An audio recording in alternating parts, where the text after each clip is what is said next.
Now we are. Dun dun dun dun dun dun dun dun. All right, world. Are you ready for me?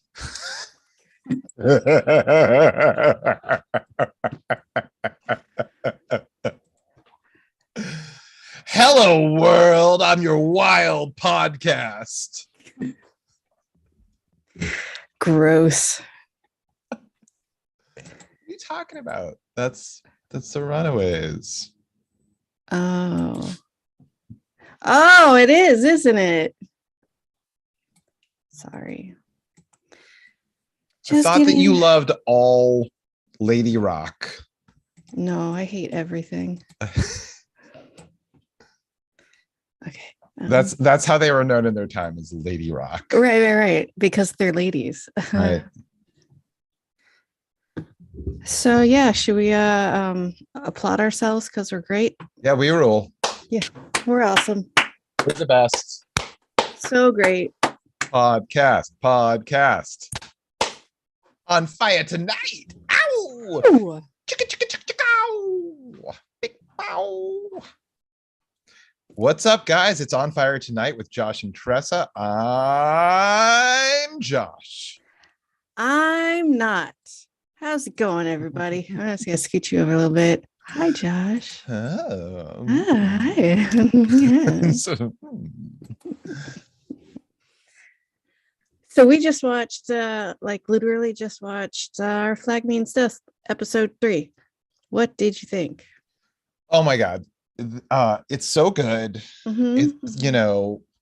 We get introduced to a bunch of brand new characters in this episode, Mm-hmm. and it's a real gold rush because There's prospectors. They're 49ers.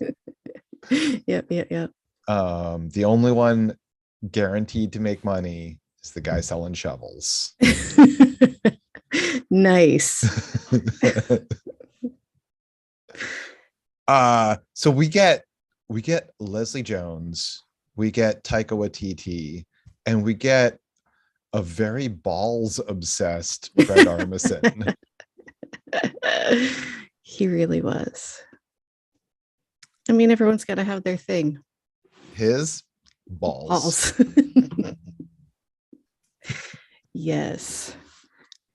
So we start off with Izzy talking to Blackbeard. Izzy, like, aka Iggy. Yes, Iggy Hands. It's Izzy. And Blackbeard's not. I don't care. Just go get him. Tell him I want to talk to him. And he's like, okay, but he doesn't want to talk to you. I love Izzy because he is terrifying, and also I don't get why he doesn't want, like, he has a fear of Steed, and I don't understand that. Steed has been misrepresenting himself to Izzy. That's what it is. Yeah, I mean, I think that it's a really interesting question, right? Because like Izzy is clearly like smart and ruthless. He's tough as anything in this world, and yet he's somehow, at least on some level, fooled by Steed. It doesn't really make sense, because it seems like this guy, he knows exactly, which way the wind blows. Mm-hmm. So I'm just gonna close this tab.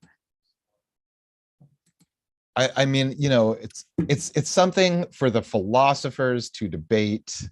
It's something for this could be a doctoral thesis. Yes. Why does Izzy look how cute my braid is? Steed's bullshit. Oh, hey.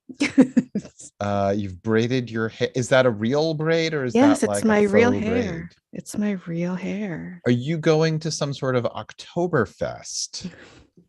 No. Will there be beer and pretzels in your future? Most likely. Most days, yes. I mean, you live in the Midwest, so like every day is kind of Oktoberfest. It's true. We always eat pretzels and cheese and bratwurst and beer every day. Every single day. Yeah, The Yeah. menfolk wear lederhosen. Yeah. You it's weird that you're not dressed like a St. Pauli girl. I know, because usually I am, but those are my Yeah. comfy clothes, and I'm trying to dress up right now. So you you're dressed in a In black sweater. an oversized black sweater. Yeah, yeah. Yeah. Oh, I had to put the dirndl aside for a second. A dirndl, that's what it's called. A Yeah, yeah, dirndl. Thank yeah. you. You're very welcome. Yes. Yeah, there's okay, so I know that like longtime listeners of our show will Mhm. know that like I sometimes talk about books, and I was like recently talking about The Bell Jar by Sylvia Plath. There is mention of a dirndl in that book. Yeah, yeah. Really? Have I got you interested now? Yeah, now I want to read it. Yeah, that's the bait that draws people in. There's The mention of a dirndl. dirndl. You don't say. I don't remember dirndl being in that book, but if I did, I wouldn't have known what it was at the time. So there's that.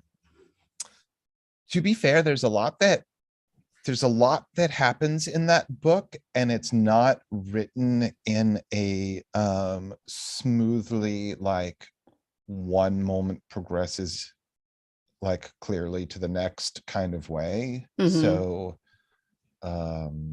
there's no reason why you should recall the existence of a dirndl in it. Noted.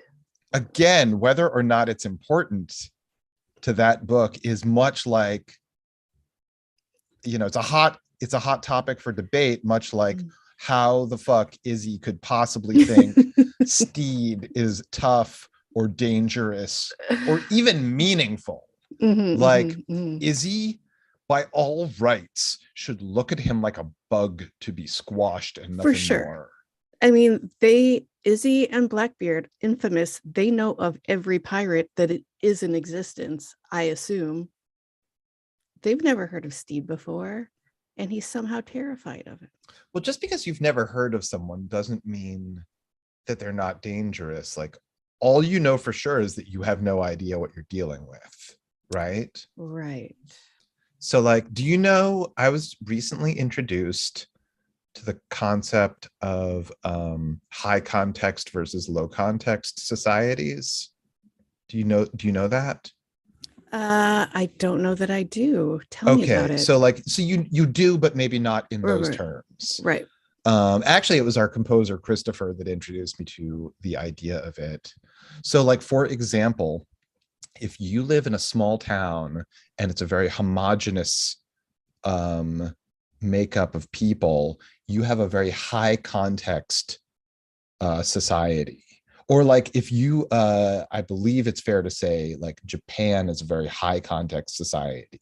Literally everyone knows how all the rules work, what everyone's place in this society is relative to each other, and like just how to behave as a result of that.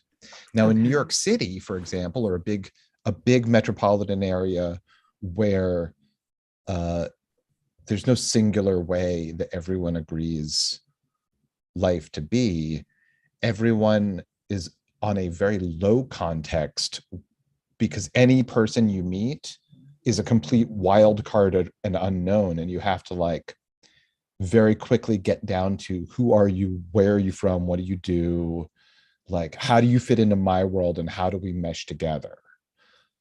And so I think that for pirates in this time, you typically have well, I don't know if it's fair to say if they have a high context or low context way of living, because they're like, they're on the high seas. Right. Totally spread out at all times. Right. But if you run into a new person and the only thing that you know about them is that they are a pirate captain, I think that you have some high context reasons to believe that like they are probably dangerous even if they don't appear it.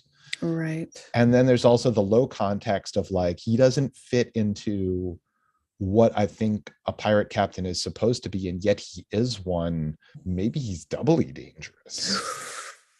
Yeah. Right? Yeah, for sure. I just love him so much is all. Yeah. Um, so wait, we both love this episode. Let's get us moving. Let's talk about like Oh, okay. what happens in this episode, because there's so much that happens. We Oh, first of all, we learn Jim's real name is was it Bonifacio? I didn't write it down. I forgot. Bonifacio Jimenez. It's something Jimenez. Yeah, because I think that's where she got Jim. Yeah. So she's wanted for 50 lousy doubloons. Are you kidding me? I killed her favorite husband. She has 20 husbands and I killed her favorite one. Well, 19 now. Yeah. Yes. We start off though with I think in Steed's cabin, and Frenchie is taking notes because Lucius is missing as of last episode. Mm-hmm. Nobody knows who Lucius is. I said that like I thought I was going to shock you. And I was like, oh, yeah, you just watched that too. Anyway. And so Frenchie's writing notes and they're talking about captains and like how great they are. And Steed says the most vicious one of all, the gentleman pirate. And he's like, I don't know what you're talking about. Yeah, I haven't heard of him. Those other guys are they're famous and very good at being pirates. Extremely talented. Very good. And he goes to check out the notes, see like what the lay of the journal is going, and it's all just stick figures. Of course, because no one but himself and Lucius are literate. Mm-hmm. That's right. That's right. So the important thing to remember about the gentleman pirate is that just like those other guys, he kills, but not with weapons. What's he kill with? He kills with kindness. Oh, the most, what's the one? Dangerous game of all? I don't know. I think that's Hunting Man. Yeah. Or that's just the dangerous game? Or is that the most dangerous game? I think that's the most dangerous game. Could be most. I'm not. But the greatest love of all is happening to me. Cease and desist. Attorneys, call us. Hey, Whitney's been clean and sober for over 8 years now. Oh, see, you're gonna make me delete this one too now. Oh, guys, I have a personal confession to make. I don't think it's cool to say shitty things about people that they don't have any control over. And I'm gonna just walk back my statement. I don't think it's like cool to make fun of someone for their struggles with addiction and death. I just tried to scroll my notebook up to see what's at the bottom of the page. So I'm just trying to be a better person. One. I think it's possible. I think I'm capable. You know what? Of it. I think you're doing a really good job, Josh. And you know what? I'm not even trying to be a better person. I'm just trying to be a less shitty person. I mean, that's the goal, right? I think. I mean, a little bit here, a little bit there. Mm-hmm, mm-hmm. So anyways, so Alawande and Jim are talking in their little quarters, and we find out that Lucius is in the trunk that they're sitting on and having a conversation, and they let him out. It's fine. He's fine. He's all sweaty and gross and hyperventilating. And Steed walks in and he's like, oh my God, where the fuck have you been?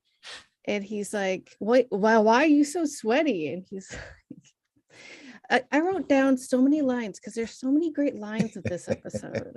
So I'm just going to recite this whole episode for you, okay? But Lucia's like, we have been exercising together because we want to make our bodies smaller.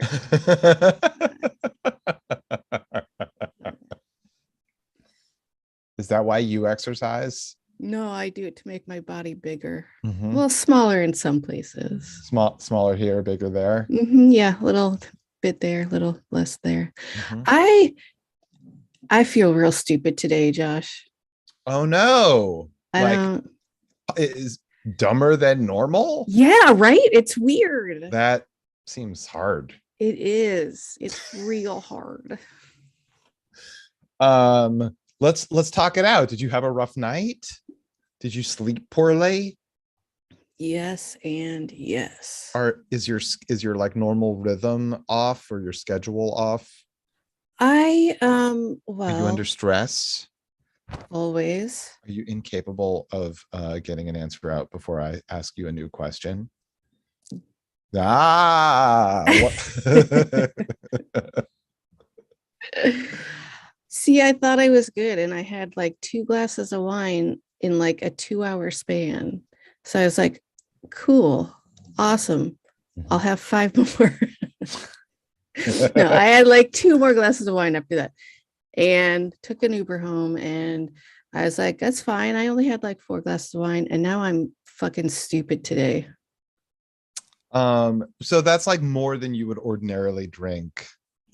It is because when I drink wine at home, I am disgusting and I water it down.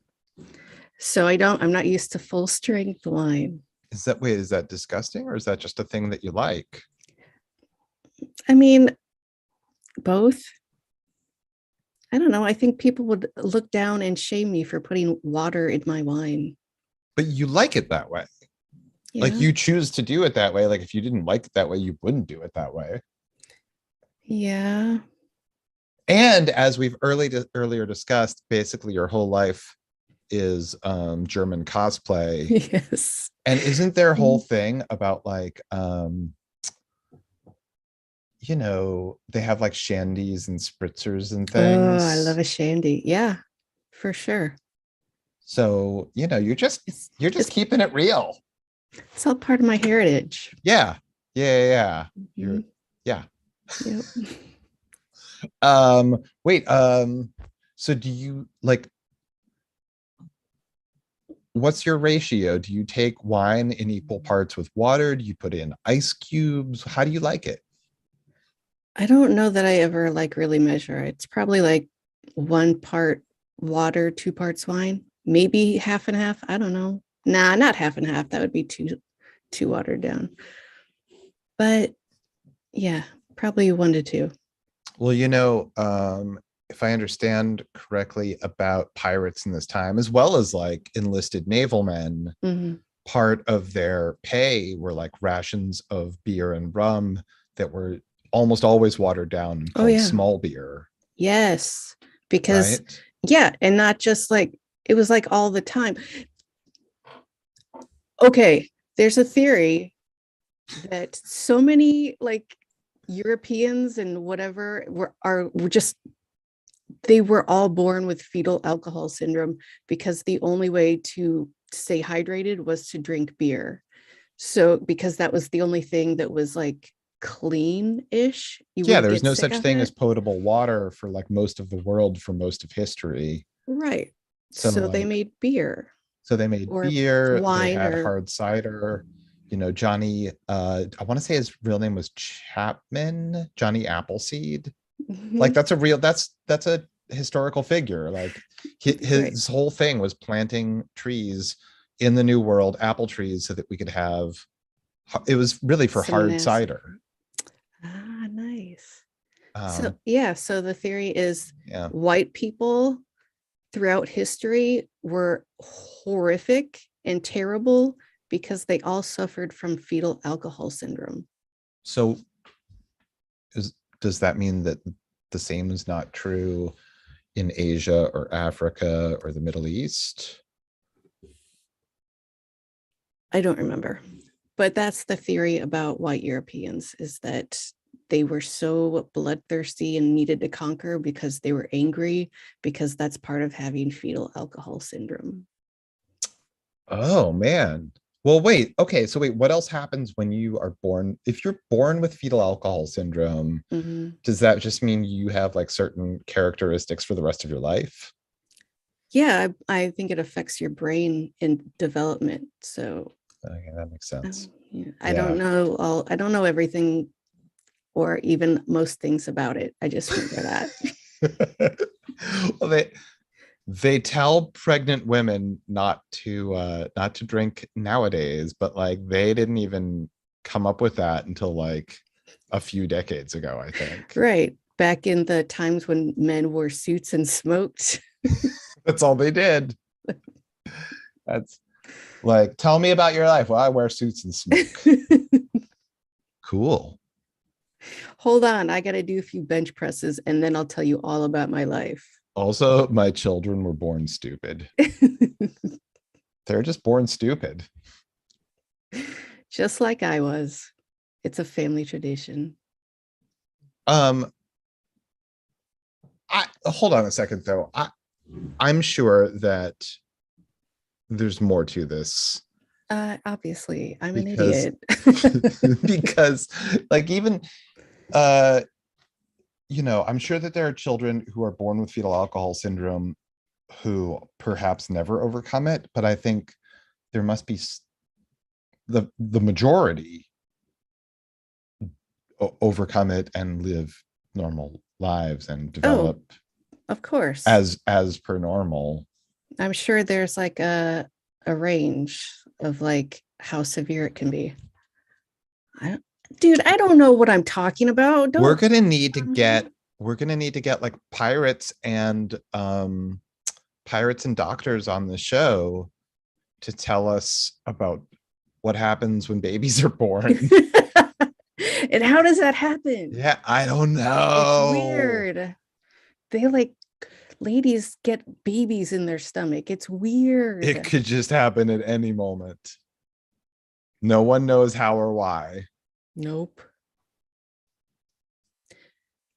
So they decide they're gonna go to the pirate mall or whatever it's called. No, it's like it was the Federation of Pirates, No, it's not the Pirate Federation. Island. What the fuck did they Pirate call it? Grove. I don't remember. What did they call it? They have a name for it, and it was serious. It was like the Free States of Pirates or something. It was something official, but Oh, fuck. We should look it up. yeah, Josh, look it up. While I Oh, tell everyone about how they get there, because they're gonna go sell their remaining such as hostage,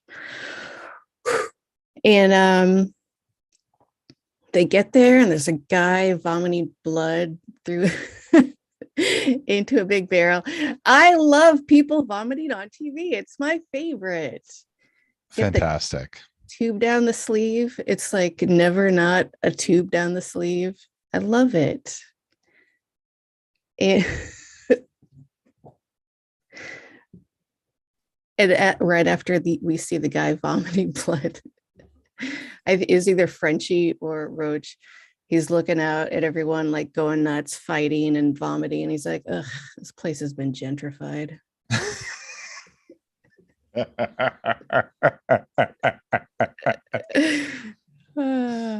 Everyone's kind of like, oh, this place is so white now. Oh, it sucks here. I am someone who's so guilty of wanting things both ways. Mm-hmm.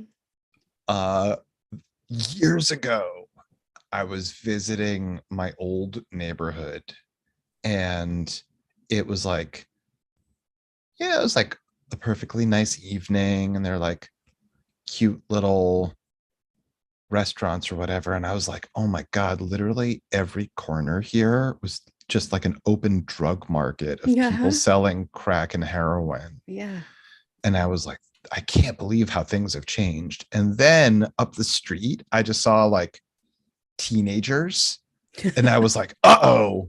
I gotta get out of here. Like, for real, like probably like private school kids with like those are the scariest ones.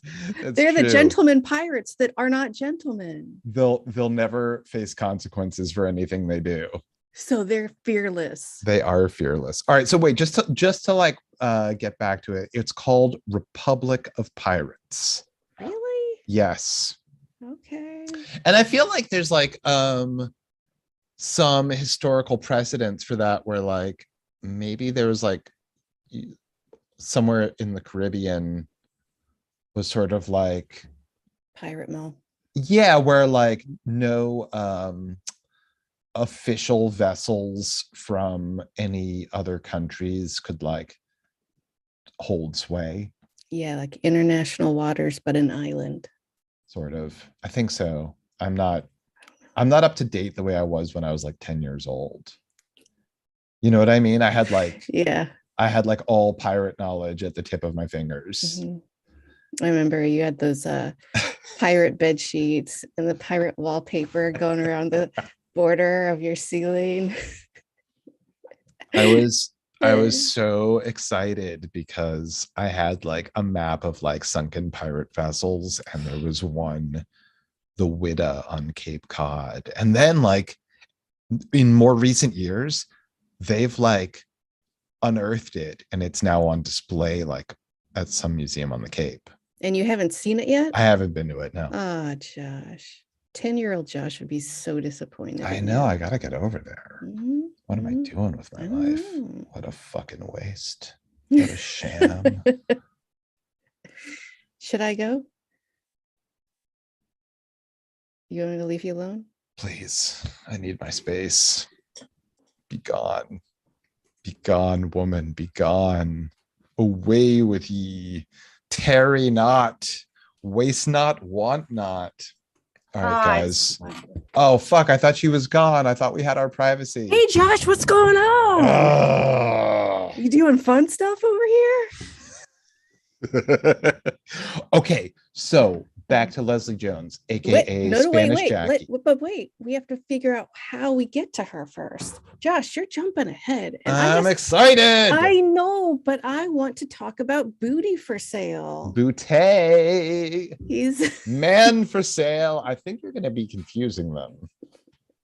It's very clear what I'm saying. Booty for sale. Check out this fabulous booty I'm hawking. A guy tries to take him up on it, and Lucia's like, he thinks you're a prostitute, dude. He's like, well, we're not prostitutes. Well, which one is? He's like, are we dressed like prostitutes? Well, not successful ones.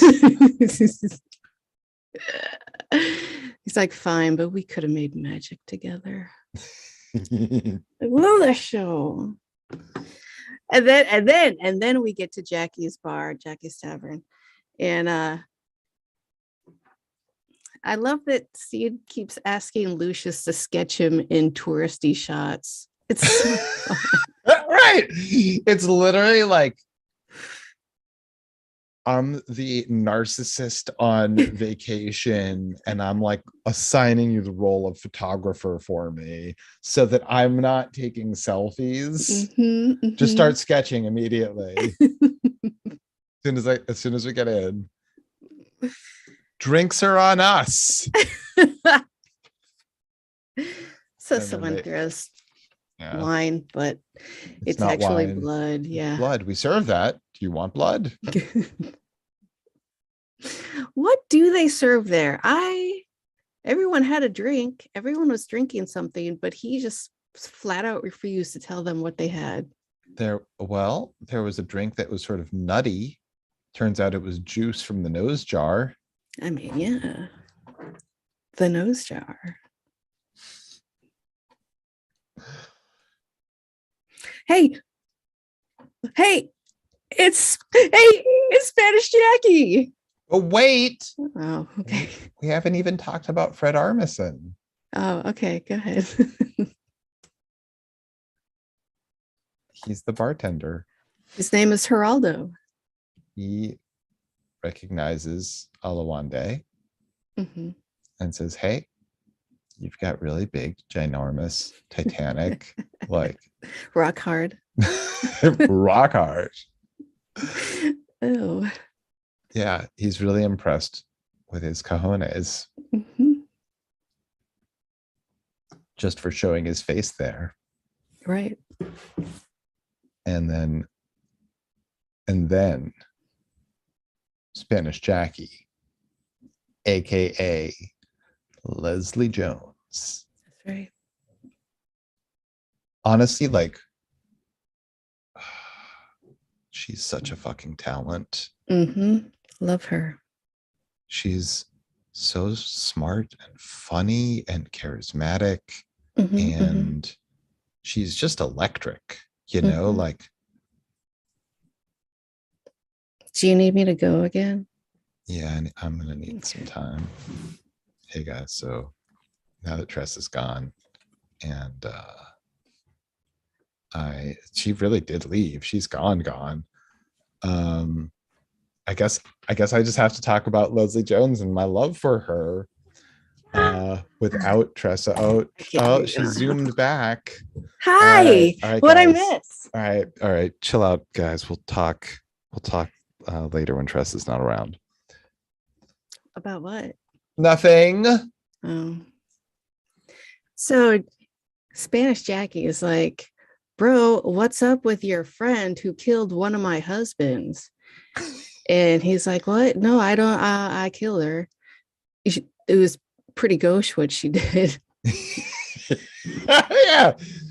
Yeah. Alawande trying to like get out of being associated with the murderer of her favorite husband. She's like, oh my God, that woman.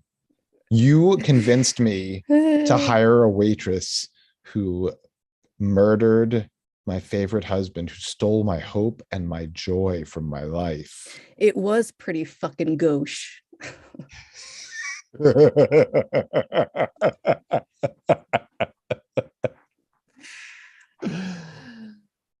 It's amazing. I have found myself many times in life in like on the Alawande side of a conversation like that, where Uh-huh. somebody is talking just crazy shit and you're trying to be like, this is normal. I am part of a normal conversation. And that's what Alawande is doing. He's like, I was pretty gauche. Yeah. Oh, and then she calls Jim over. Yeah. And she She's like, oh, introduces who's herself. your cute friend? Who's your sexy friend over there? Yeah. And she tells him all about the altar to her husband right beyond those doors. Mm-hmm. Yep. Yep. And then And then there's a crush. And her noses are all over the ground because someone broke the nose jar. fucking gross. I don't know what you mean. That first of all, is quite gauche. Second of all, is quite gross. This That's is what this is what a that double episode. this is a double G. This is gauche and gross. And gentlemen. And Triple G. and she calls him genital pirate. Oh So my that's God. quads. Quad G. Quad G. Ooh, that's gross. I don't like it. Oh, okay. Uh, Jackie banishes Steed from her tavern forever. Way to go, genital pirate. You dumb fuck. We get well, okay, but also So while Izzy that's was, happening, but wait, but is she he but ah! Steed got banished because he and Izzy were fighting, and that's how the nose jar broke. Because Izzy was like, fuck you, come meet my boss. And Steed was like, fuck you, I don't like you, go suck eggs in hell. He's like, tell your boss to go suck eggs in hell. Yeah. That's so rude. I seriously suck eggs in hell. A gentleman would not say that.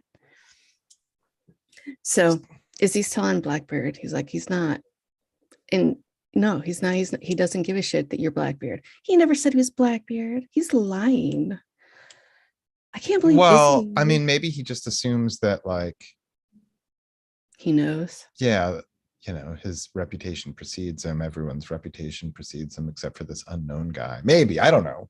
I think he's jealous. I mean, they're in the Republic of Pirates. Like, Right. doesn't everyone know what the fuck is going on? Like, That's Steed. doesn't everyone know who's who and what's what? and wherefore is wherefore, and witherest thou is witherest thou. Ugh, gosh. Gross and gauche. I think gauche. Ooh, that's good. Gauche is when it's both gauche and gross. That's what this should have been called instead of On Fire Tonight.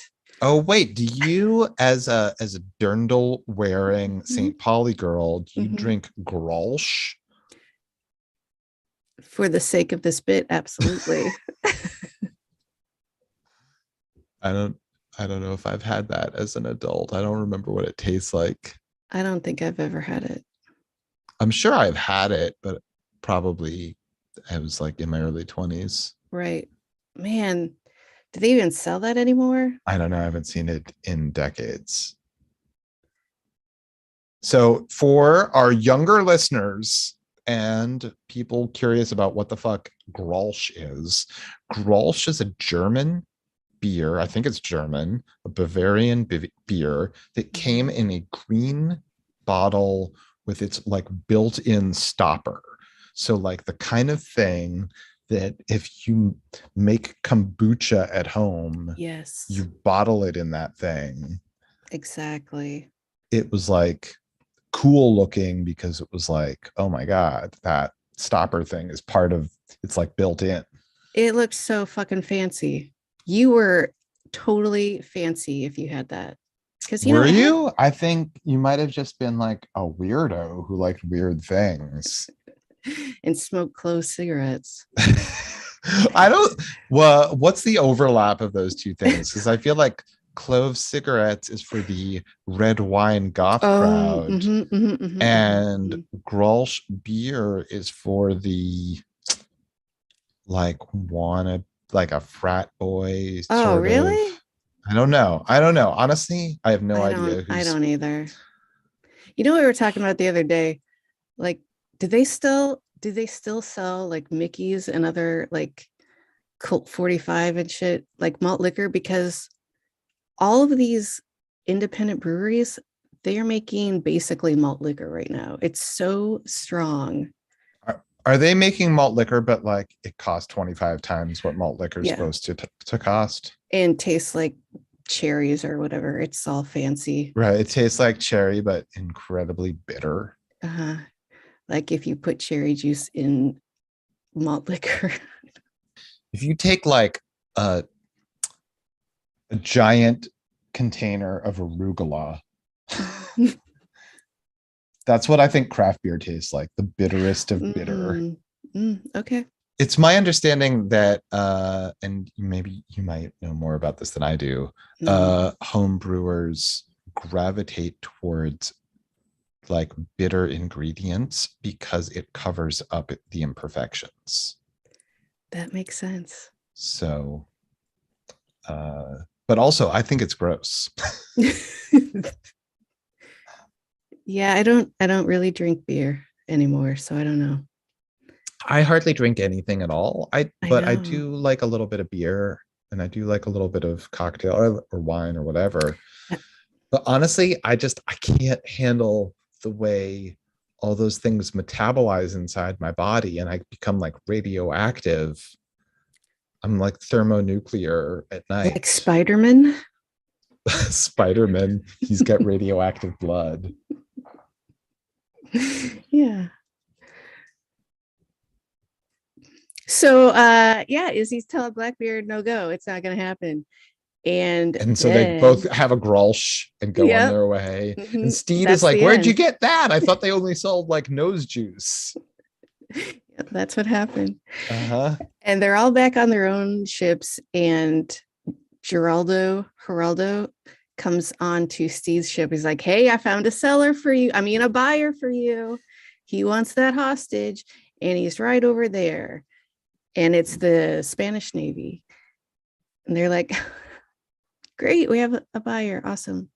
So Roach makes a ton of tapas. Because it's rude to show up empty-handed. And the Spanish love tapas. It's like catnip to them. So they row over with a lot of tiny plates. And then they climb up a ladder, and Fred Armisen, aka Geraldo, is there with the Spanish Navy. Double cross. Yeah, it's a big old double cross. He said to Steed, man, I didn't think you had balls. But now, like watching the way you talk to people and handle yourself, I think you've got the biggest balls ever. Huge balls. Ball City. It's like a ball pit over there. And those balls. so, yeah. So, of course, you know, he's played to Steed's vanity, and they're psyched to do this deal. They get up there. What happens? The like pirate of the Spanish ship stabs him in the gut. Oh, Yeah. Poor Steed. He's got a knife in his belly or a sword or something. who just died? Oh, that's someone. Nothing. So those guys are in serious trouble. But wait, What? back on the ship. What are they gonna do? But wait, back on the ship. Oh, okay. Olawande and Jim are talking about how stuff went down, and Lucius to thank Jim for sparing his life, stole the Jimenez family dagger that he used, that Jim, aka Bonifacio, Bonifacia, used to kill Jackie's favorite husband. Lucius presents the dagger back and says, "Oh, I used to be a pickpocket. I don't really make a big deal about it. Don't talk about those days much more." Who knew? And nobody's paying him any attention. And then Jim declares, because Jim is wearing full Jim costuming. Right. Declares this is a good friend, and kisses Lucius on the mouth and walks off. And then, would it be crazy if I was suddenly into Jim? Yeah, Lucius to Olawande is like, I think I'm into Jim. Oh, honey, we all are. Jim's got something for everyone. So, but then, okay, so wait, Jim is like part of Steed's away team. Yes. On the Spanish ship. I think Olawande might be too. Is Lucius? I think so. It's like, it's a big group of them. Yeah, a lot of them, but not all of them, I don't think. So they're captured. There's a knife in Steed's belly, and Fred is like, "Oh, hey, you. Jackie knew who you were immediately. She just wanted to watch you squirm, and she wants this for her nose jar." And he starts peeling the rubber nose, and Roach is like screaming and horrified because he thinks everyone that thinks like a real nose is being peeled off of Jim's face. Everyone's just so upset. There's chaos, people vomiting, screaming, crying. Everyone's so upset. And then Geraldo also pulls off Jim's beard, and the look on Roach's face like, oh, what? Oh my God. And Jim can talk too. Did you guys know? How could I have known? Lucius is like, oh, thank God I can't keep a secret. So yes, Lucius was there. Yes, for sure. And then Deus Ex Machina, aka the Pirates of Penzance, breaks out. And everyone starts singing. It sucked. Dude, it's amazing. Are you kidding? No, like, it was amazing. But if they started singing, it would suck, is what I'm saying. So Blackbeard's crew literally swings into action. Like there's fire and smoke and just pirates everywhere leaping with swords. And before anyone even swings in, a cannonball takes out the captain of the ship. What? So good. Oh, these were tough times. Also, they're like at the Republic of Pirates, there are just like a lot of mummified bodies of pirates everywhere. That island stinks. Yeah. And like, That's my like I okay, go ahead. well, it just in like back in the 16 and 1700s, Mhm. like the worst sort of torture and make an example of the dead body was usually reserved for pirates as a warning.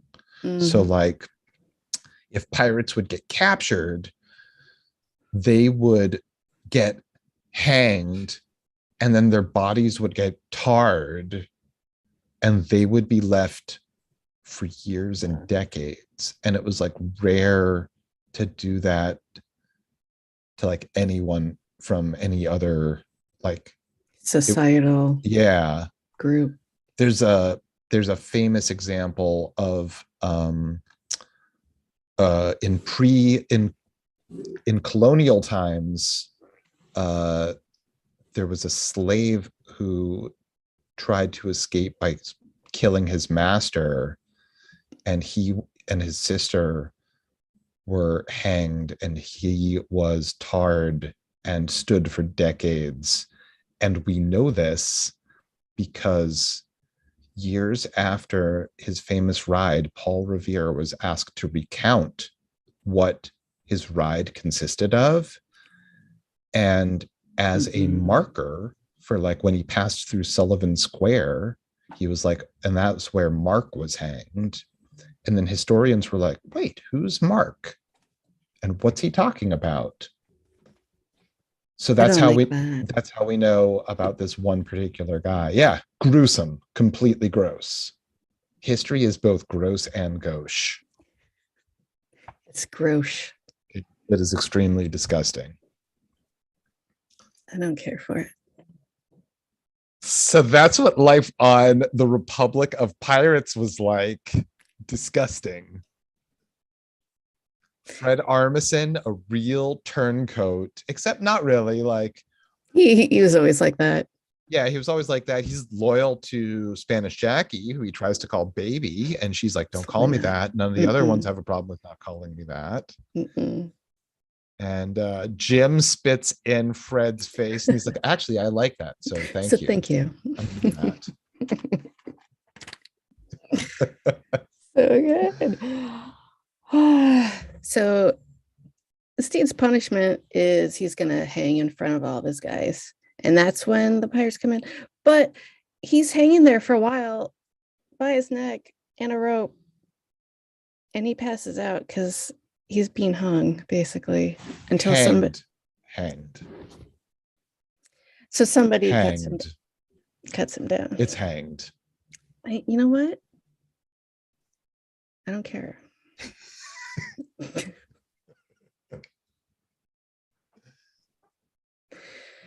And Blackbird. A blackbird broke the silence as he whistled it so sweet. And in Brendan Behan's footsteps, we danced up and down the street.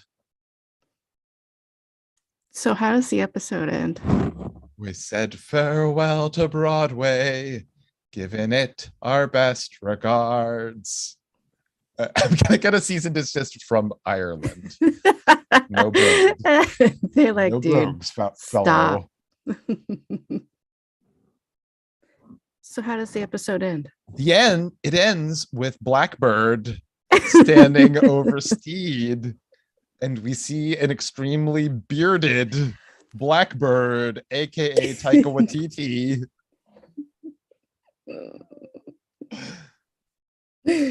Yeah. The gentleman.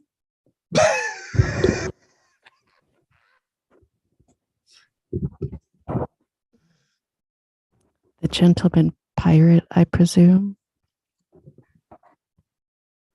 You've heard of me?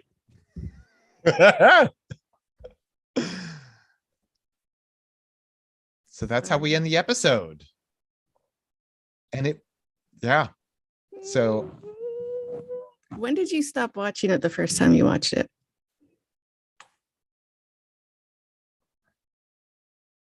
This might have been it. Mm, I got to here and no further. how could you end it like that? What a stunning cliffhanger. Yeah, you know what? I'm so much more into it now than upon my initial watch. I think if I'm being honest, there were a couple of things that put me off, but the biggest was just the set looked so fake to me that I couldn't get Oh. past it. And also, I think that the casualness of the comedy Mhm.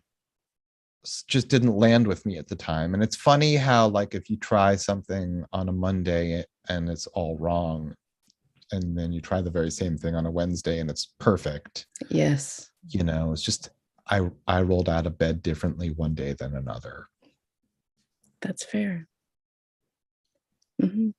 I think that the first time I watched it, the first two episodes, I was like, I can enjoy this, but it's not as amazing as everyone keeps saying. Because I waited till everyone I knew had watched it, and they kept telling me I need to watch it. I'm like, it's fine, it's fine.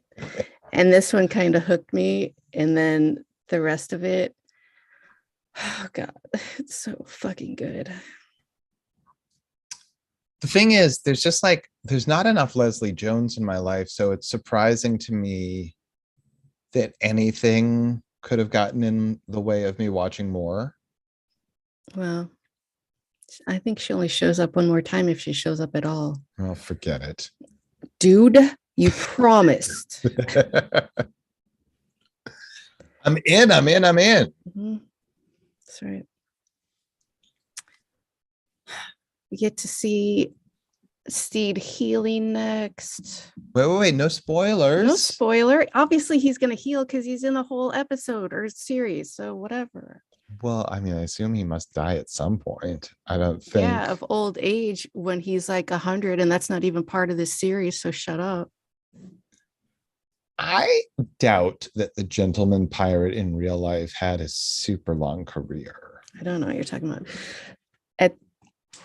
When I was watching it today, I was letting the credits roll as I was doing something else, and it said at the end in the audio description that all characters are fictitious and not based on any living or dead real life people, or however they say that.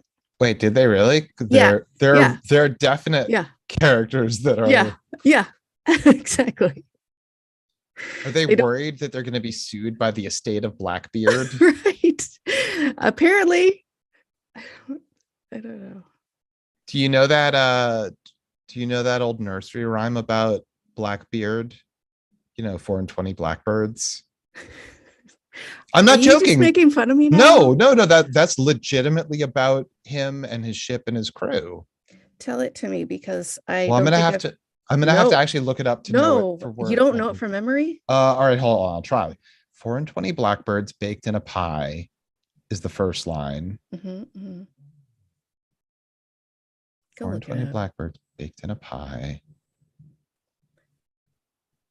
Do you know the next line? No. Can you help me at all? No, go look it up. No, wait. You challenged me to try to remember it. And you're making me do it? The queen is in her cupboard.